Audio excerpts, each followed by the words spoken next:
ಕಲಬುರ್ಗಿ ಜಿಲ್ಲೆ ಚಿಂಚೋಳಿ ತಾಲೂಕ ಯಾಕಪೂರ ಗ್ರಾಮ. ದೇವರಿಗೋಗಿ ಭಕ್ತಿಲೆ ಕೇಳರ ತಂದೆ ತಾಯಿ ಮಗನ. ಕಲಬುರ್ಗಿ ಜಿಲ್ಲೆ ಚಿಂಚೋಳಿ ತಾಲೂಕ ಯಾಕಪೂರ ಗ್ರಾಮ. ದೇವರಿಗೋಗಿ ಭಕ್ತಿಲೆ ಕೇಳರ ತಂದೆ ತಾಯಿ ಮಗನ. 1991 ಜುಲೈ 1ನೇ ತಾರೀಖ. 1991 ಜುಲೈ 1ನೇ ತಾರೀಖ.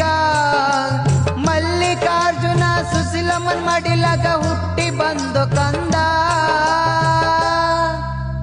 ಕನ್ನಡ ರಣದಿರ ಪಡೆಯ ಅಧ್ಯಕ್ಷ ಆಗಿ ನಿಂತು ಅಣ್ಣ, ಅವರೇ ನಮ್ಮ ಉಮೇಶಣ್ಣ.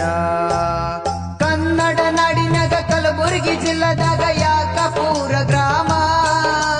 ಬಡವರ ಬಾಳಿಗೆ ಬೆಳಕಾಗಿ ನಿಂತು ಆಗಿದ್ದೀನಿ ಕಣ್ಣ, ಅವರೇ ನಮ್ಮ ಉಮೇಶಣ್ಣ, ಅವರೇ ನಮ್ಮ ಉಮೇಶಣ್ಣ.